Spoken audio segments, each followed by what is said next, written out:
Hello বন্ধুরা, টিউটোপিয়ার YouTube চ্যানেলে আবারও তোমাদের সকলকে ওয়েলকাম। আমি তোমাদের জিওগ্রাফি মেন্টর সুস্মিতা ম্যাম থাকছি তোমাদের সাথে আজকে একটা ধামাকেদার সাজেশন নিয়ে, যেখানে আজকে আমরা আলোচনা করব ক্লাস 10 এর ফার্স্ট চ্যাপ্টার বহির্জাত প্রক্রিয়া এবং তাদের দ্বারা সংশ্লিষ্ট ভূমিরূপ থেকে আমাদের যা যা 2 মার্কসের কোয়েশ্চেন, 3 মার্কসের কোয়েশ্চেন এবং 5 মার্কসের ইম্পর্টেন্ট যেই কোয়েশ্চেনগুলো অর্থাৎ সাজেস্টিভ যেই কোয়েশ্চেনগুলো আসতে পারে তোমাদের মাধ্যমিক পরীক্ষায়। মাধ্যমিক পরীক্ষা তো চলেই এলো, মানে দৌড়ে করা নাচ্ছে, তাই ভালো করে প্রিপারেশনের জন্য এবং ইম্পর্টেন্ট কোয়েশ্চেনগুলো আরো ভালো করে মনোযোগ দিয়ে পড়ার জন্য আজকে আমার এই ক্লাস।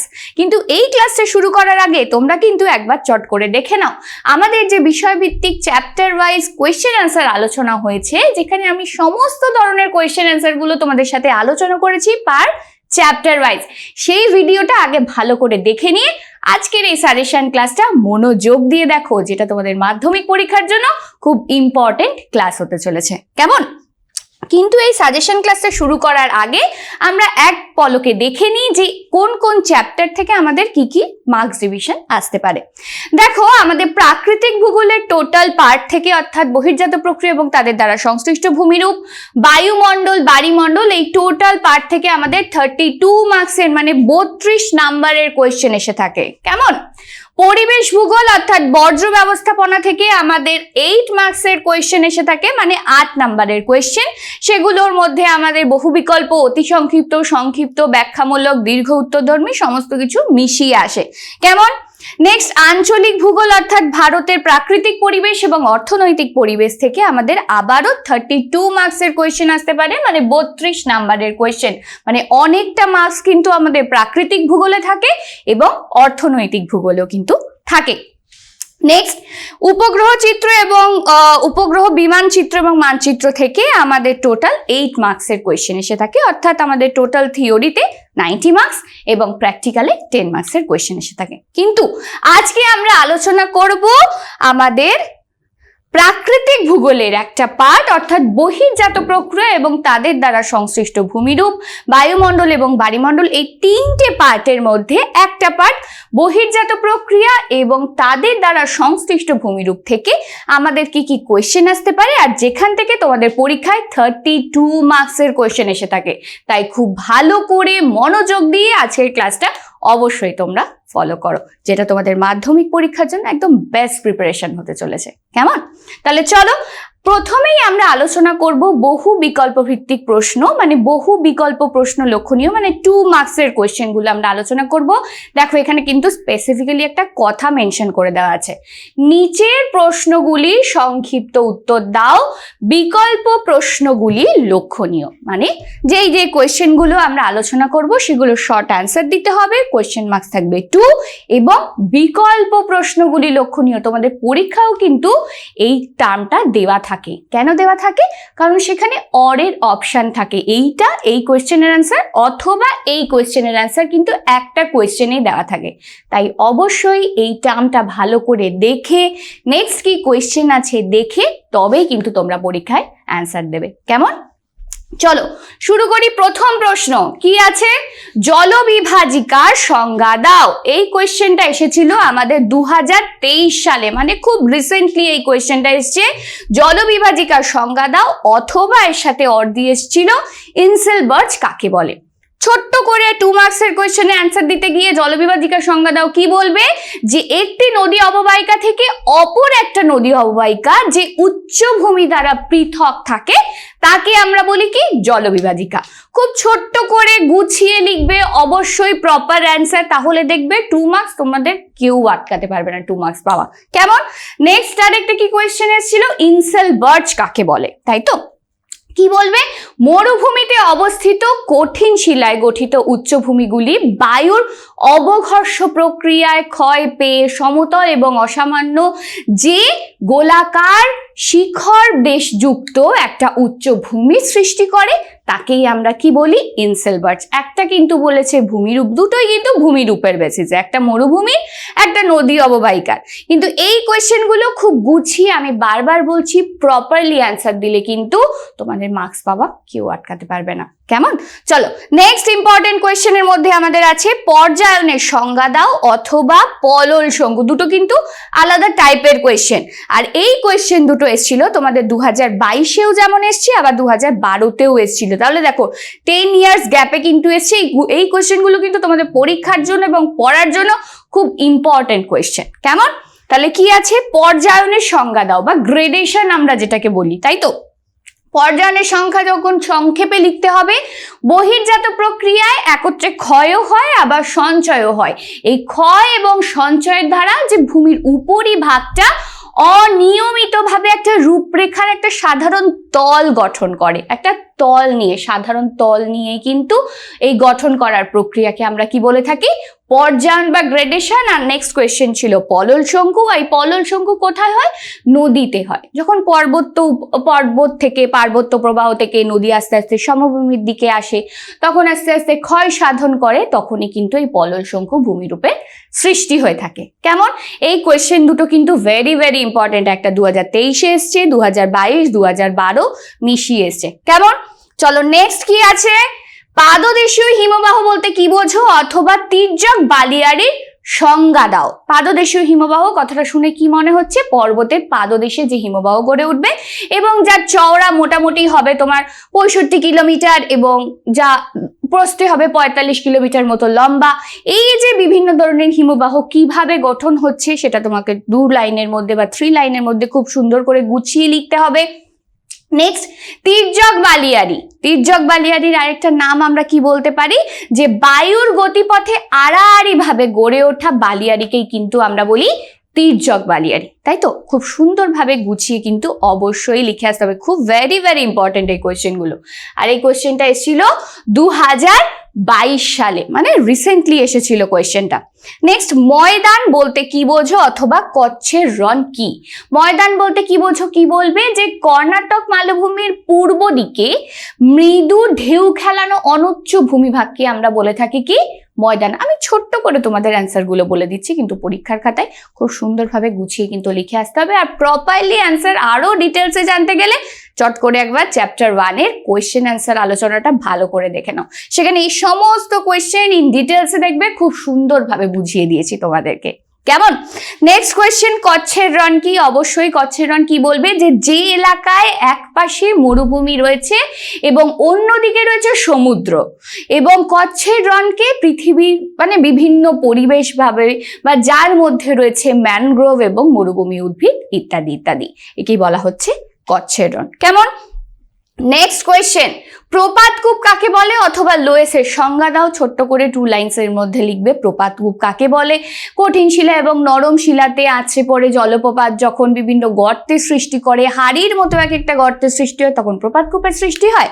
আর নেক্সট বলেছে লোয়েস কি ভূমিরূপ কিভাবে সৃষ্টি হয় সেটা গুছিয়ে লিখতে হবে। এই কোয়েশ্চেনগুলো কিন্তু অনেকবার এসছে। দেখো 2020-তে এসছে, আবার 2014 সালেও এসছে। তাই এই কোয়েশ্চেনটা ভেরি ভেরি ইম্পর্টেন্ট আমাদের এইবারের পরীক্ষার জন্য, মানে 2024-এর পরীক্ষার জন্য খুব ইম্পর্টেন্ট প্রশ্ন। এই সমস্ত কোয়েশ্চেনগুলোই খুব ইম্পর্টেন্ট কোয়েশ্চেন, মানে সাজেস্টিভ কোয়েশ্চেন, কিন্তু এই কোয়েশ্চেনটা আরেকটু বেশি ইম্পর্টেন্ট। কেমন? নেক্সট হচ্ছে নগ্নিভবন কাকে বলে। নগ্নিভবন কি বলবে? যে নগ্নিভবনের অর্থ কি আমরা জানি?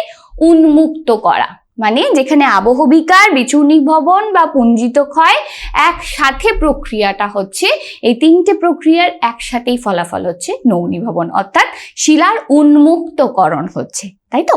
আর এই কোয়েশ্চেনটা এসেছিল 2019 সালে তোমাদের পরীক্ষায়। কেমন? চলো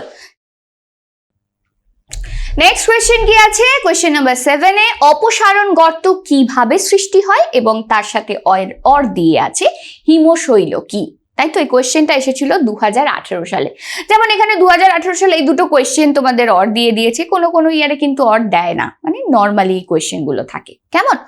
অপসারণ গর্ত কিভাবে সৃষ্টি হয়েছিল ইন ডিটেলসে তোমাদের লিখতে হবে, যে কিভাবে জলের মাধ্যমে, জলের ক্ষয়ের ফলে আমাদের অপসারণ গর্তের সৃষ্টি হচ্ছে। এছাড়াও এই ভূমিরূপে সৃষ্টি হতে বা বায়ু প্রবাহের ক্ষয়কার্যের ফলে আমাদের ভূমিরূপে সৃষ্টি হচ্ছে ওই সৃষ্ট অপসারণ গর্ত, এই ভূমিরূপটা ইন ডিটেলসে লিখতে হবে। এছাড়াও দিয়েছে দেখো হিমশৈল কাকে বলে বা হিমশৈল কি?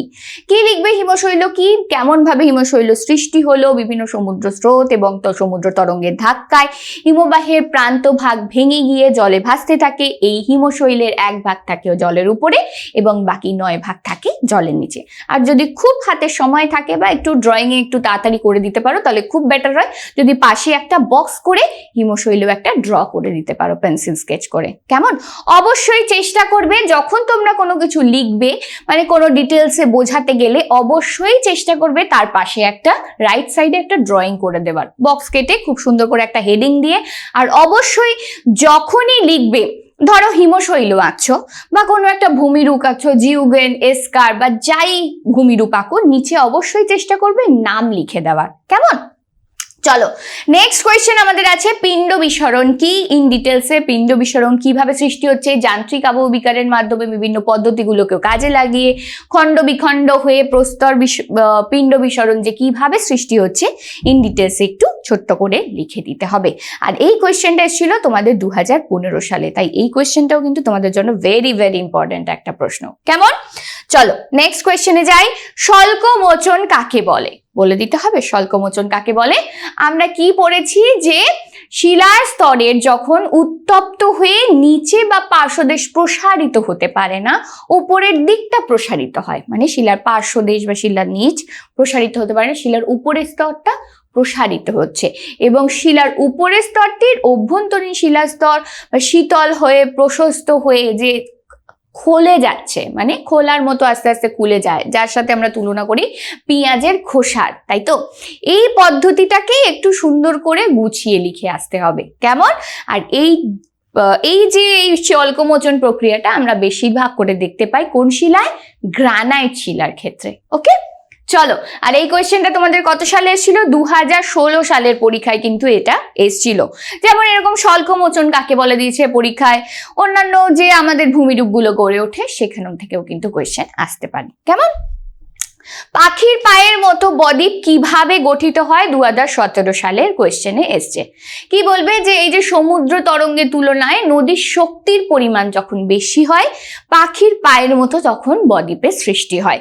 আর ইন ডিটেলসে ছোট ছোট শাখা নদীতে বিভক্ত হয়ে যায়, তার জন্য দেখতে পাখির পায়ের মতো লাগে, সেটা একটু লিখে দিতে হবে। আর এই কোয়েশ্চেনটা আমাদের এসেছিল 2017 সালে, মানে এইগুলো খুব 2023-এও যে এসে গেছে তা নয়, তাই জন্য এই কোয়েশ্চেনগুলো আমি খুব ভালোভাবে তোমাদেরকে পড়ে যেতে বলবো তোমাদের পরীক্ষার প্রিপারেশনের জন্য।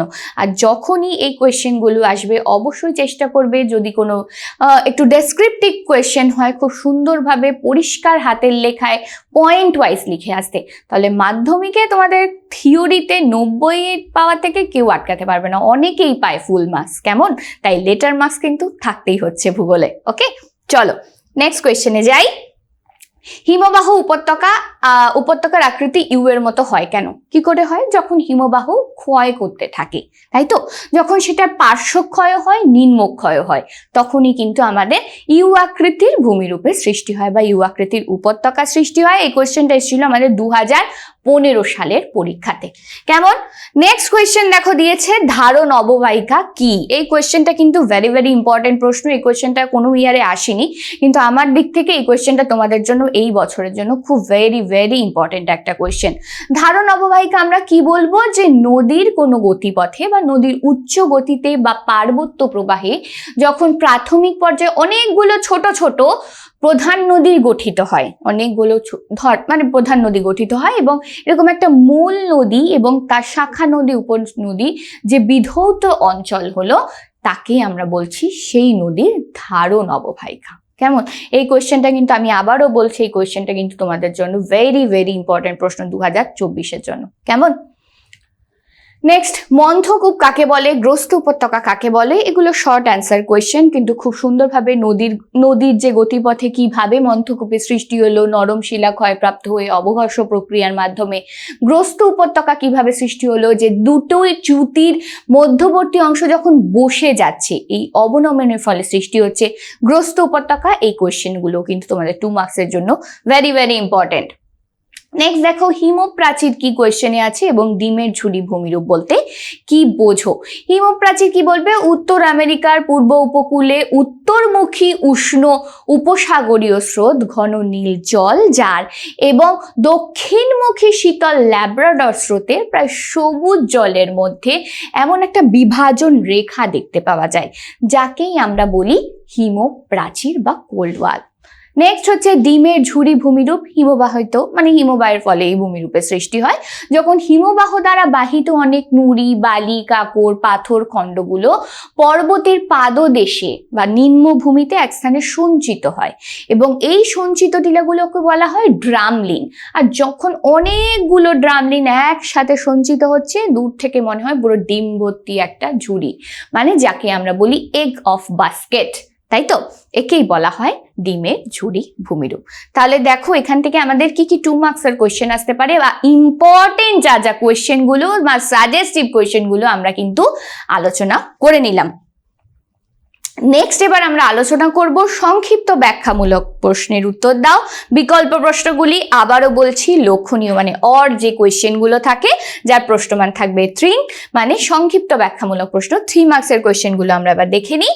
প্রথম প্রশ্ন, অনুদৈর্ঘ্য বালিয়াড়ি বা তির্যক বালিয়াড়ির মধ্যে পার্থক্য লেখো। এই কোয়েশ্চেনটা এসেছিল আমাদের 2023, 2019 দুটো সালেই এসেছিল, 2024-এ যে আসবে না তার কিন্তু কোনো মানে নেই।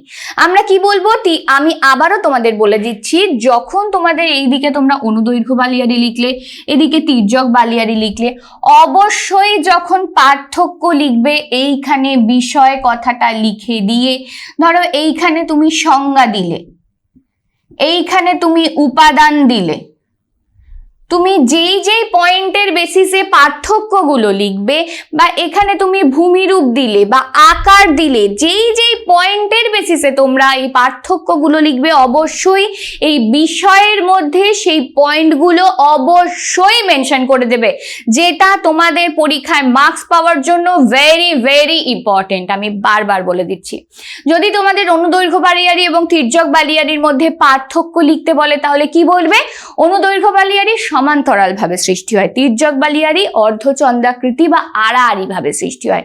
অনুদৈর্ঘ্য বালিয়াড়ি পর্বতে অনুবাদ বা প্রতিবাদ ঢালে সৃষ্টি হতে পারে, এটা একটা শক্তিশালী বালিয়াড়ি অনুদৈর্ঘ্য বালিয়াড়ি। নেক্সট তির্যক বালিয়াড়ি আমরা কি বলতে পারি, এটা অনুবাদ ঢালে সৃষ্টি হয়, আড়াআড়ি ভাবে সৃষ্টি হয়। অনুদৈর্ঘ্য বালিয়াড়ির থেকে তির্যক বালিয়াড়ির আরেকটা নাম কি, বারখান, আবার অনুদৈর্ঘ্য বালিয়াড়ি সিফ বালিয়াড়ি, তাই তো? তাই এই যে পয়েন্টগুলো আমি বললাম সেগুলোই খুব সুন্দরভাবে গুছিয়ে তোমাদের খাতায় প্রেজেন্ট করে আসতে হবে, আর সেই দায়িত্ব কিন্তু পুরোপুরি তোমার। আমি যেমন তোমাদের সাজেস্টিভ কোয়েশ্চেন দিয়ে বা এই চ্যাপ্টার থেকে কি কি কোয়েশ্চেন আসতে পারে আমি আলোচনা করে দিচ্ছি, কিন্তু প্রপার প্রেজেন্টেশনের দায়িত্ব কিন্তু খাতায় তোমার, মানে নাম্বার হাতে, মার্কসটা কিন্তু তোমাদের হাতেই থাকবে, তাই পাওয়ার দায়িত্ব অবশ্যই তোমার আর হেল্প করার দায়িত্ব আমার, ঠিক আছে? চলো নেক্সট কোয়েশ্চেন কি আছে, উষ্ণ মরু অঞ্চলে বায়ুর কার্যের প্রাধান্য দেখা যায় কেন, ব্যাখ্যা করো। আমরা উষ্ণ মরু অঞ্চলে বায়ু কার্যের প্রাধান্য কেন দেখতে পাই, তার কারণ কি আমরা বলতে পারি যে সেখানে বাধাহীনভাবে বায়ু প্রবাহিত হয়, কম পরিমাণে বৃষ্টিপাত হয়, উদ্ভিদ খুব কম পরিমাণে থাকে, তাহলে তাই জন্য কি হয়, বায়ু প্রবল বেগে নিজের ইচ্ছা মতো প্রবাহিত হতে পারে, তাই তো? নেক্সট কোয়েশ্চেন, উপনদী এবং শাখা নদীর মধ্যে পার্থক্য লেখো। আমরা উপনদী কাকে বলি, যখন কোনো নদী অন্য নদীতে এসে মেশে তখন তাকে বলি উপনদী। আর শাখা নদী কি বলবো, যে কোনো নদী যখন অন্য একটা নদীর সৃষ্টি বলে, কোনো নদী অন্য একটা নদীর থেকে যখন সৃষ্টি হয় তখন তাকে বলি শাখা নদী। এই যে উপনদী শাখা নদীরও যখন তোমরা পার্থক্য লিখবে, সংজ্ঞা লিখবে, প্রবাহ লিখবে বা গতিপথ লিখবে বা উদাহরণ দেবে, এই যে পয়েন্টগুলো আমি বললাম অবশ্যই ওই বিষয়ের মধ্যে নাম পয়েন্ট মেনশন করে দেবে। দেখো এই কোয়েশ্চেন দুটো তোমাদের অর মার্কস দিয়ে এসেছিল, এটা 2022-এও এসেছিল, আবার 2017-তেও কিন্তু তোমাদের এই কোয়েশ্চেন দুটো এসেছিল, তাই এই কোয়েশ্চেন দুটো কিন্তু তোমাদের ভেরি ভেরি ইম্পর্টেন্ট পরীক্ষার জন্য। কেমন? চলো নেক্সট দেখি, নদীর বহন কার্যে 3টি প্রক্রিয়া সংক্ষেপে আলোচনা করো, 2020 সালে এসেছিল। তাই এটা ভেরি ইম্পর্টেন্ট প্রশ্ন তোমাদের জন্য, যে নদীর বহন কার্যের ফলে কি কি ভূমিরূপ গড়ে উঠতে পারে বা কি কি প্রক্রিয়ার মাধ্যমে গড়ে উঠতে পারে। এই কোয়েশ্চেনটা এসছে ভাসমান প্রক্রিয়া, প্রথম প্রক্রিয়া। নেক্সট যখন বলবো আমরা লম্ফদান, যখন প্রবাহিত হয়, পাথর নুড়ি বালি কাকরগুলো যখন এরকম ভাবে লাফিয়ে লাফিয়ে নদীর প্রবাহের সাথে সাথে প্রবাহিত হয়, তাই তো। নেক্সট আমরা কি বলতে পারি, গড়ানে প্রক্রিয়া। নদীর জল যেমন ভাবে প্রবাহিত হচ্ছে, সেই জলের সাথেই পদার্থগুলো গড়িয়ে গড়িয়ে এক স্থান থেকে অন্য স্থানে যাচ্ছে। আর দ্রবণ মানে মিশে গিয়ে বা গুঁড়ো গুঁড়ো হয়ে যখন নদীবাহিত পদার্থগুলো এক স্থান থেকে অন্য স্থানে যাচ্ছে।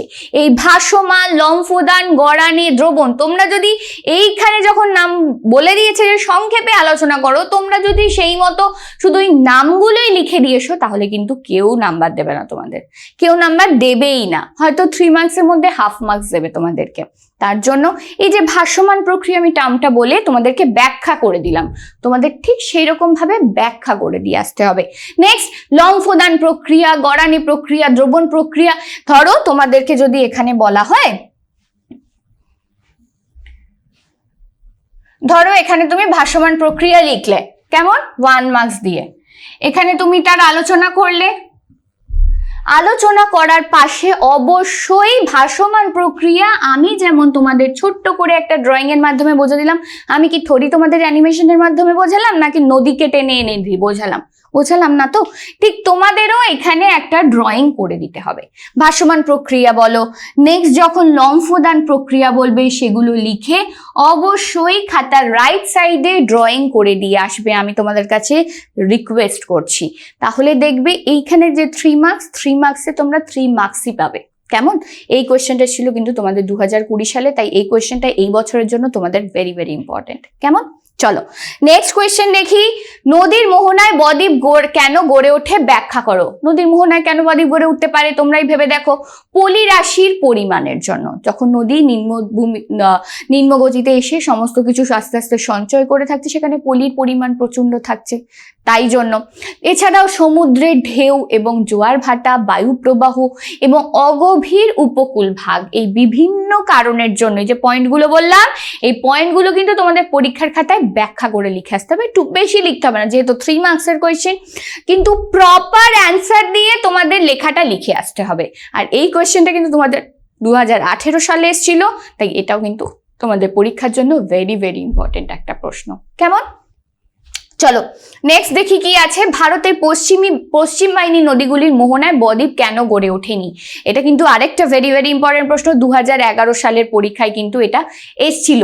কেন, যে পশ্চিম বাহিনী নদীগুলো হচ্ছে স্বল্প দৈর্ঘ্যের, সেখানে প্রচুর ভগ্ন উপকূল আছে, সেখানকার নদীর ঢালগুলো খারাপ প্রকৃতির, উপনদীর সংখ্যা বেশি, এই বিভিন্ন ধরনের কারণ যে আমি পয়েন্ট করে বললাম, তোমরা এই পয়েন্টগুলো যেমন লিখবে তার ব্যাখ্যা লিখবে অবশ্যই। যখন আমি একটা করে পয়েন্ট বলছি তার ব্যাখ্যা অবশ্যই করে দিয়ে আসবে। 3 মার্কসের কোয়েশ্চেন বলে আমি 3টে পয়েন্ট লিখলাম, আমি 3 মার্কস পেয়ে যাব তা কিন্তু নয়। পয়েন্টের আন্ডারে যতটা যার ডেফিনেশনের প্রয়োজন অবশ্যই লিখবে। কেমন, চলো পরের প্রশ্ন দেখে নি কি আছে। যান্ত্রিক আবহবিকার এবং রাসায়নিক আবহবিকারের মধ্যে পার্থক্য আমরা সকলেই জানি। যান্ত্রিক আবহবিকারে তোমরা সংজ্ঞা দিতে পারবে, প্রক্রিয়া দিতে পারবে, কোন আবহবিকারে আমাদের স্বল্প মানে কি কি ভূমিরূপের সৃষ্টি হয় সেটা বলতে পারবে, কোথায় কোন আবহবিকারে সংকোচন প্রসারণ বেশি বল বেশি হয় সেগুলো লিখতে পারবে। এই যে এক একটা পয়েন্ট বললাম, সংজ্ঞা, প্রক্রিয়া, বল, উদাহরণ, এগুলো কিন্তু পার্থক্যে এক একটা বিষয়ে পয়েন্ট করে পার্থক্যগুলো তোমাদের প্রেজেন্ট করে আসতে হবে। কেমন, এটা কিন্তু কোনো ইয়ারে এখনো পর্যন্ত আসেনি তোমাদের পরীক্ষায়, কিন্তু এই কোয়েশ্চেনটা কিন্তু তোমাদের জন্য ভেরি ভেরি ইম্পর্টেন্ট। 3 মার্কসের দিক থেকেও আসতে পারে, আবার 5 মার্কসেও কিন্তু এই কোয়েশ্চেনটা তোমাদের পরীক্ষায় আসতে পারে। কেমন, নেক্সট কি আছে, জৈব আবহবিকারের বা জৈবিক আবহবিকারের প্রক্রিয়াগুলি সংক্ষেপে আলোচনা করো। এই যে প্রক্রিয়াগুলো যখনই বলছে সংক্ষেপে আলোচনা করো, চেষ্টা করবে আগে প্রক্রিয়াটা কি সেইটা আগে বলে দেওয়া। যে জৈবিক আবহবিকার বলতে আমি এইটা বুঝে থাকি, যখন বিভিন্ন ধরনের জৈব বা পচনশীল পদার্থ, ধরো গাছের পাতা বা উদ্ভিদের দেহ বা মৃতদেহ বা কোনো প্রাণীর মৃতদেহ, সমস্ত কিছু মাটিতে মিশে যখন একটা হিউমাস বা হিউমিফিকেশন, এই যে বিভিন্ন ধরনের প্রক্রিয়ার মাধ্যমে আমাদের জৈবিক আবহবিকার প্রক্রিয়াটা হচ্ছে, সেইটার আগে ডেফিনিশন লিখে তারপরে এই প্রক্রিয়াটা সংক্ষেপে আলোচনা করবে। কেমন? এই কোয়েশ্চেনের পর আমরা কি আলোচনা করব? গ্রাবরেখার সংক্ষিপ্ত বিবরণ দাও। গ্রাবরেখার সংক্ষিপ্ত বিবরণ দাও বলতে আমরা কি বলবো? যে হিমবাহের অবক্ষেপণ বা সঞ্চয় কার্যের ফলে গ্রাবরেখা সৃষ্টি হয়। গ্রাবরেখার অনেকগুলো ভাগ আছে, প্রান্ত গ্রাবরেখা, পার্শ্ব গ্রাবরেখা, আরো বিভিন্ন ধরনের ভাগ আছে, কিন্তু পরীক্ষায় আগে গ্রাবরেখার সংক্ষিপ্ত বিবরণ দাও বলতে প্রথমে 2 লাইনে সংজ্ঞা দেবে, বলতে কি বোঝো দেবে, তারপরে এর যে ভাগগুলো সেগুলো 2-3টে ভাগের নাম লিখে সেগুলো ছোট্ট 2 লাইনে মেনশন করে দিয়ে আসতে হবে যে বলতে কি বোঝো। কেমন? এই যে গ্রাবরেখার সংক্ষিপ্ত বিবরণ বলতে অনেক লিখতে হবে কোনো কোয়েশ্চেনের অ্যান্সার তা কিন্তু নয়, কিন্তু প্রপার লিখতে হবে। যদি আমি কোনো কিছুর বৈশিষ্ট্য জানতে চাই, আমার যদি 5টা বৈশিষ্ট্য মনে থাকে কিন্তু কোয়েশ্চেন নাম্বারের মার্কসে 2 নাম্বার আছে বা 2 মার্কসের কোয়েশ্চেন, আমি যে 5টাই লিখে দিয়ে আসবো তা নয়, কিন্তু সেটা তোমাদের হবে বোকামি। তাহলে কি তোমার ওখানে টাইমটাও নষ্ট হচ্ছে, তোমার স্ট্রেংথটাও নষ্ট হচ্ছে। তাই চেষ্টা করবে 2 মার্কসের যখন কোনো পার্থক্য আসবে 3টে কি 4টে ম্যাক্সিমাম লিখে দিয়ে আসছে, কিন্তু খুব ইম্পর্টেন্ট যে টপিকগুলো বা ইম্পর্টেন্ট যে পয়েন্টগুলো সেগুলো লিখে দিয়ে আসার চেষ্টা করবে। কেমন? চলো নেক্সট কোয়েশ্চেনে যাই। রসে মতানে এবং ড্রামলিনের মধ্যে পার্থক্য বলেছে। রসে মতানে হিমবাহের ফলে সৃষ্টি হয়, ক্ষয়কার্যের ফলে সৃষ্টি হয়। হিমবাহ ক্ষয়কার্যের ফলে উচ্চ পার্বত্য অঞ্চলে সৃষ্টি হয়, কিন্তু ড্রামলিন কিন্তু পর্বতের পাদদেশে সৃষ্টি হয়। হিমবাহের ক্ষয়কার্য বা সঞ্চয় কার্যের ফলে বা হিমবাহ এবং জলধারার যে সঞ্চয় কার্যের ফলে আমাদের ড্রামলিনের সৃষ্টি হয়, কিন্তু এটা পর্বতের পাদদেশে হয়।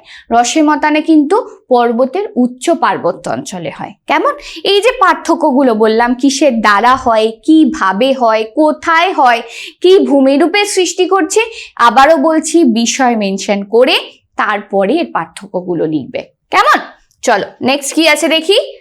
ইয়ারদাং, জিউগেন এবং বারখানের পার্থক্য লেখো। ধরো তোমাদের পরীক্ষায় ইয়ারদাং এবং বারখানের পার্থক্য আসতে পারে, আবার জিউগেন এবং বারখানের পার্থক্য আসতে পারে, ঘুরিয়ে আসতে পারে, কিন্তু তাই জন্য আমি 3টে পার্থক্য একসাথে দিয়ে এখানে কোয়েশ্চেনটা করেছি। আমরা জানি কি ইয়ারদাং বায়ুর ক্ষয়কার্যের ফলে হয়, এটা হচ্ছে উল্লম্ব ভাবে হয়, উল্লম্ব ক্ষয়কার্যের ফলে। জিউগেন কি? তাও বায়ুর ক্ষয়কার্য, কিন্তু সেটা হচ্ছে অনুভূমিক ভাবে ক্ষয়কার্যের ফলে। কিন্তু বারখান সেটা হচ্ছে কিসের ফলে? বা তির্যক বালিয়ারি আড়াআড়ি ভাবে বায়ুর ক্ষয়কার্যের ফলে। এই যে টাইপস গুলো আলাদা আলাদা ভূমিরূপে সৃষ্টি হচ্ছে, কিভাবে সৃষ্টি হচ্ছে, কিভাবে গঠন হচ্ছে, সেগুলো কিন্তু এখানে তোমাদেরকে মেনশন করে দিয়ে আসতে হবে প্রপার পার্থক্যের মধ্যে। কেমন? এই যে কোয়েশ্চেনগুলো আলোচনা করছি এগুলো তোমাদের জন্য suggestive question, very very important question মাধ্যমিক পরীক্ষার জন্য। তাই খুব ভালো করে প্রিপারেশন নাও। সবাইকে বেস্ট উইশেস, আর মনোযোগ দিয়ে পড়াশোনা করো, তার সাথে কিন্তু শরীর সুস্থ রাখো। কেমন? শরীর সুস্থ না থাকলে মাধ্যমিক পরীক্ষা এমনিতেই ঠিকঠাক হবে না। তাই সবাই শরীর সুস্থ রেখে মন দিয়ে পড়াশোনা করে পড়াশোনা চালিয়ে যাও। কেমন? চলো নেক্সট এবার আমরা আলোচনা করব এই চ্যাপ্টার থেকে, মানে চ্যাপ্টার 1 থেকে আমাদের কি দীর্ঘ ব্যাখ্যামূলক প্রশ্ন আসতে পারে, যার কোয়েশ্চেন মার্কস থাকবে 5 মার্কসে। ওকে, চলো। নদীর ক্ষয়কার্যের ফলে গঠিত 3টি ভূমিরূপের চিত্র সহ বর্ণনা দাও। দেখো এই কোয়েশ্চেনগুলো যেমন এখানে 5 মার্কসে দিয়েছে, তোমাদের 3 মার্কসেও কিন্তু আসতে পারে, আসতেই পারে। আর এই কোয়েশ্চেনগুলো তোমাদের এসেছিল, দেখো 2023-এ এসছে, 2019-এ এসছে, আবার 2012-তে এসছে, মানে 3টে ইয়ার এই কোয়েশ্চেন রিপিট হয়েছে। যদি নদীর ক্ষয়কার্যের ফলে গঠিত ভূমিরূপ কি কি আছে? ভি আকৃতির উপত্যকা, আই আকৃতির উপত্যকা, গিরিখাত আছে, মন্থকূপ আছে। এই যে আমি ভূমিরূপগুলোর কথা বললাম, তোমাদের খাতায় কি করতে হবে? ভূমিরূপের নাম লিখবে, ভি আকৃতির উপত্যকা, এর ডেফিনেশন লিখবে, রাইট সাইডে অবশ্যই ড্রয়িং করে দিয়ে আসবে। ভি আকৃতির উপত্যকা ড্রয়িং করা খুবই সোজা, গিরিখাত ড্রয়িং করতে পারবে, বা মন্থকূপ বলো, আই আকৃতি বলো। এই যে নদীর ক্ষয়কার্যের ফলে যে ভূমিরূপগুলো সৃষ্টি হচ্ছে অবশ্যই ড্রয়িং করে খুব সুন্দরভাবে খাতায় প্রেজেন্ট করে দিয়ে আসবে। তাহলে এই 5 মার্কস তোমরা 5 মার্কস পাচ্ছই পাচ্ছ। কেমন? চলো নেক্সট কোয়েশ্চেনে যাই। মধ্যগতির নদীর সঞ্চয় কার্যের ফলে গঠিত তিনটি ভূমিরূপের চিত্র সহ মেনশন করে দিয়েছে, কিন্তু চিত্র সহ বর্ণনা দাও। কোয়েশ্চেনটা এসছে তোমাদের 2022 সালে। মধ্যগতির নদীর সঞ্চয় কার্যের ফলে কি কি ভূমিরূপের সৃষ্টি হয়? পলল শঙ্কু সৃষ্টি হয়, পলল ব্যজনী ভূমিরূপে সৃষ্টি হতে পারে, স্বাভাবিক ভূমিরূপে সৃষ্টি হতে পারে, নদী বাঁক, বদ্বীপ, এই বিভিন্ন ধরনের ভূমিরূপের কিন্তু সৃষ্টি হতে পারে নদীর মধ্যগতিতে সঞ্চয় কার্যের ফলে।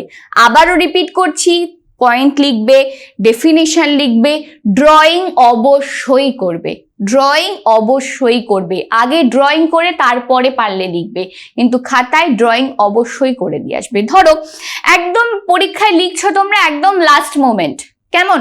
ধরো তুমি ড্রয়িংটা করেছো, লিখতে পারোনি, তাও তুমি এটা এক্সপেকটেশন রাখতে পারবে আমি ড্রয়িং করে এসেছি, আমি ওইখানে হাফ মার্কস বা 1 মার্কস হলেও পাবো, কেমন? তাই অবশ্যই চেষ্টা করবে যে ড্রয়িংটা করে দিয়ে আসার। বা যখন যেটা ধরো যেটা রেসপেক্টে আমি ড্রয়িং করতে পারবো না সেটা আমরা করতে পারবো না, কিন্তু যেই ভূমিরূপগুলো বিশেষ করে এই যে আমরা প্রাকৃতিক ভূগোল পড়ছি সেখানে কিন্তু আমাদের ড্রয়িং দিতেই হবে। আমি তোমাদের কখনোই বলবো না তোমরা অর্থনৈতিক ভূগোল যখন লিখবে তখন তোমরা ড্রয়িং দাও, আমি কখনো বলবো না, কিন্তু যখন তোমরা প্রাকৃতিক ভূগোলের কোনো কোয়েশ্চেন অ্যান্সার লিখছো অবশ্যই কিন্তু তোমরা ড্রয়িং করে দিয়ে আসবে, কেমন? চলো নেক্সট কোয়েশ্চেনে যাই। হিমবাহের সঞ্চয়ের ফলে সৃষ্ট তিনটি ভূমিরূপের চিত্র সহ বর্ণনা দাও। আগেরটা ছিল নদী, এটা হিমবাহের সঞ্চয়ের ফলে বলেছে। হিমবাহের সঞ্চয়ের ফলে গ্রাবরেখা, পার্শ্ব গ্রাবরেখা, প্রান্ত গ্রাবরেখা, সেই গ্রাবরেখার মধ্যেই ধরো তোমরা একটু ছোট্ট করে লিখে দিলে, ড্রামলিং লিখলে, কেম লিখলে, এস্কার লিখলে, এই যে এতগুলো ভূমিরূপ এগুলো লিখে ড্রয়িং করে ডেফিনেশন দিতে হবে। আর এই কোয়েশ্চেনটা কিন্তু দেখো তোমাদের 2022 সালে এসছে, 2016 সালেও কিন্তু এসছিল, তাই ভেরি ভেরি ইম্পর্টেন্ট তোমাদের ইয়ারের জন্য এই প্রশ্নটা, কেমন? নেক্সট কোয়েশ্চেন, বায়ুর ক্ষয়কার্যের ফলে সৃষ্ট তিনটি ভূমিরূপের চিত্র সহ, আবারও বলে দিচ্ছে চিত্র সহ বিবরণ দাও। তাহলে কি বলতে পারি? আর এই কোয়েশ্চেনটা এসেছিল আমাদের 2022 সালে এবং 2013 সালের পরীক্ষায়। চিত্র সহ বিবরণ দাও বায়ুর ক্ষয় কার্যের ফলে সৃষ্ট ভূমিরূপের। কি কি বলতে পারি? গৌড় বলতে পারি, জিউগান ভূমিরূপের কথা বলতে পারি, ইয়ারদাং ভূমিরূপ, ইনসেলবার্ট, মানে অনেক ভূমিরূপ আছে আমাদের বায়ুর ক্ষয় কার্যের ফলে সৃষ্ট। মেসা আছে, বিউট আছে, আর এগুলো ড্রয়িং করা কিন্তু সত্যি খুব সোজা। বাড়িতে প্র্যাকটিস করো, বাড়িতে একটা খাতা নাও, যেই খাতায় তোমরা বায়ুর ক্ষয় কার্য, বায়ুর সঞ্চয় কার্যের একটা পেজে সমস্ত ভূমিরূপগুলো আঁকলে উইথ নেম। আবার আরেকটা পেজ নাও যেখানে তোমরা নদীর ক্ষয় কার্য, নদীর সঞ্চয় কার্যের ফলে যতগুলো ভূমিরূপ হতে পারে সেটা তোমরা ড্রয়িং করলে চার্ট করে। নেক্সট তোমরা আবার হিমবাহের ক্ষেত্রেও ঠিক এইরকম ভাবে, বা যান্ত্রিক আবহবিকার বা রাসায়নিক আবহবিকারের ফলে আমাদের কি কি ভূমিরূপের সৃষ্টি হতে পারে, স্বল্পমোচন, ক্ষুদ্রকণা বিসরণ, এই যে এতগুলো আমাদের ড্রয়িং আছে এই ফার্স্ট চ্যাপ্টার থেকে, সেগুলোর এক একটা করে চার্ট বানাও। দরকার পড়লে বারবার করে প্র্যাকটিস করো, হ্যান্ড রাইটিং এর স্পিড বাড়াও। মাধ্যমিক পরীক্ষায় টাইমটা যে কিভাবে তোমাদের চলে যাবে তোমরা বুঝতেই পারবে না, তাই হ্যান্ড রাইটিং এর স্পিড বাড়াও, মানে ড্রয়িং যে করবে সেটার স্পিড বাড়াও, দেখবে পরীক্ষায় ভালো মার্কস পাওয়া তোমাদের কেউ আটকাতে পারবে না, কেমন? চলো নেক্সট কোয়েশ্চেনে যাই। শুষ্ক অঞ্চলে বায়ু ও জলধারার মিলিত কার্যের ফলে গঠিত ভূমিরূপের বর্ণনা দাও। শুষ্ক অঞ্চলে বায়ু এবং জলধারার মিলিত কার্যের ফলে আমাদের পেডিমেন্ট গঠন হয়, বাজাদা ভূমিরূপের সৃষ্টি হয়, ওয়াদি ভূমিরূপের সৃষ্টি হয়। এই কোশ্চেনে কিন্তু দেখো চিত্র সহ মেনশন করেনি, তাহলে চিত্র সহ মেনশন করেনি বলে তোমরা যে ড্রয়িং করবে না সেই ভুলটা একদম করবে না, কেমন? এই কোয়েশ্চেনটা তোমাদের এসেছিল 2022 সালে এবং 2017 সালের পরীক্ষায়। ওকে, চলো নেক্সট কোয়েশ্চেন। হিমবাহের ক্ষয়কার্যের ফলে সৃষ্ট ভূমিরূপের তিনটি ভূমিরূপ চিত্র সহ বর্ণনা দাও। 2020, 2014, মানে প্রত্যেকটা কোয়েশ্চেন দেখতে পাচ্ছ তো রিপিট হয়েছে, মানে খুব কম কোয়েশ্চেন আছে যে রিপিট হয়নি। বেশিরভাগ কোয়েশ্চেন যেটা 2023 এসছে, যেটা 19 এসছিল বা 18তে এসছিল, প্রত্যেকটা কোয়েশ্চেন কিন্তু কম বেশি রিপিট হয়েছে। তাই এই হিমবাহের ক্ষয়কার্যের তিনটি ভূমিরূপের মধ্যে তোমরা কি লিখতে পারো? করি বা সার্কের কথা লিখতে পারো, এরিটি, ঝুলন্ত উপত্যকা, ফিয়র্ড, রসিমতানে প্রচুর ভূমিরূপ আছে যেগুলো তোমরা লিখবে, ড্রয়িং করবে আর পাতা উল্টাবে লিখে লিখে, কেমন? ওই লিখে লিখে খাতা ভর্তি করবে সেটা বলিনি, প্রপার অ্যান্সার দিয়ে প্রপার ড্রয়িং করে সেখানে অ্যান্সারটা কমপ্লিট করে লিখবে, কেমন? চলো নেক্সট। হিমবাহ এবং জলধারার মিলিত সঞ্চয় কার্যের ফলে সৃষ্ট প্রধান ভূমিরূপের চিত্র সহ বর্ণনা দাও। কোয়েশ্চেনটা এসেছিল 2018 সালে। কি কি হতে পারে হিমবাহ এবং জলধারার মিলিত সঞ্চয় কার্যের ফলে ভূমিরূপের? বহির্বিধৌত সমভূমি সৃষ্টি করতে পারে, ড্রামলিনের সৃষ্টি করতে পারে হিমবাহ এবং জলধারা, আমরা পড়লাম বা আমি বললাম এক্ষুনি। কেটেল বা কেটেল হ্রদের সৃষ্টি করতে পারে, কেম, এসকার, এই বিভিন্ন ভূমিরূপের সৃষ্টি হতে পারে। কিন্তু এই যে ভূমিরূপগুলোর কথা বললাম এখানে কিন্তু সঞ্চয় কার্যের ফলে কোনো ভূমিরূপের নাম মেনশন করে দেওয়া নেই বা কতগুলো ভূমিরূপ লিখতে হবে তা মেনশন করা নেই। তাই আমি বলছি তোমাদেরকে 5 মার্কসের কোয়েশ্চেন তো চেষ্টা করবে 4 থেকে 5টা অবশ্যই ভূমিরূপ লিখে দেওয়ার। কেমন? যখন তোমাদের 3টে কোয়েশ্চেন 3টে ভূমিরূপ বলে দিচ্ছে সেটা আলাদা বিষয়, কিন্তু এখানে যেহেতু বলেনি চেষ্টা করবে 4 থেকে 5টা অবশ্যই ভূমিরূপকে লিখে দিয়ে আসা। কেমন? নিজের দিক থেকেও একটু সেফ থাকা ভালো। কেমন? তাহলে দেখো এই অধ্যায় থেকে বহির্জাত প্রক্রিয়া এবং সংশ্লিষ্ট ভূমিরূপ থেকে আমাদের কি কি 2 মার্কস, 3 মার্কস এবং 5 মার্কসের ইম্পর্টেন্ট সাজেস্টিভ কোয়েশ্চেন আসতে পারে আমরা আলোচনা করে নিলাম। আমি কিন্তু একবারও বলছি না বইটা ভালোভাবে পড়বে না, বই অবশ্যই ভালোভাবে পড়বে। এই সাজেস্টিভ কোয়েশ্চেন যেমন আমি তোমাদেরকে বলে দিলাম এই চ্যাপ্টার থেকে, বই আগে পড়ে তারপরে সাজেস্টিভ এই কোয়েশ্চেন অ্যান্সার গুলো দেখবে। বই আগে ভালো করে পড়ো, বই পড়া একদমই মানে আমি বারণ করব না বা বই পড়া বন্ধ করবে না। বই হচ্ছে টেক্সট বুক, মানে যেখান থেকে তুমি নিজে যে বোঝার ক্ষমতাটা সেখান থেকে আনতে পারবে। তারপর তো আমার সাজেস্টিভ কোয়েশ্চেন আছেই তোমাদের জন্য পরীক্ষায় ভালো রেজাল্টের জন্য। তাই অবশেষে সবার জন্য থাকছে অল দ্য বেস্ট। আজকের চ্যাপ্টারটা মানে চ্যাপ্টার 1 থেকে আমাদের কি কি সাজেস্টিভ কোয়েশ্চেন ইম্পর্টেন্ট প্রশ্ন আসতে পারে আমরা আলোচনা করে নিলাম। মানে এর বাইরে বলছি না কোনো কোয়েশ্চেন আসতে পারবে না, কিন্তু এই কোয়েশ্চেনের থেকে তোমরা 50% কেন বলবো 90% তোমরা পাবে যে এই চ্যাপ্টারের এই যে কোয়েশ্চেনগুলো আলোচনা করলাম 99% এইখান থেকে কিন্তু তোমাদের প্রশ্ন আসবেই, তার গ্যারেন্টি দিচ্ছি আমারও তোমাদের সুস্মিতা ম্যাম। আজকের ক্লাসটা আমি এখানেই শেষ করছি। পরবর্তী ক্লাসে আবারও তোমাদের সাথে থাকছি চ্যাপ্টার 2 এর সাজেস্টিভ আলোচনা নিয়ে। তাই ততক্ষণের জন্য ভালো থাকো, সুস্থ থাকো। মাধ্যমিক পরীক্ষা করা নাড়ছে, তাই সুস্থ অবশ্যই থাকতে হবে, পড়াশোনা চালিয়ে যেতে হবে। টাটা।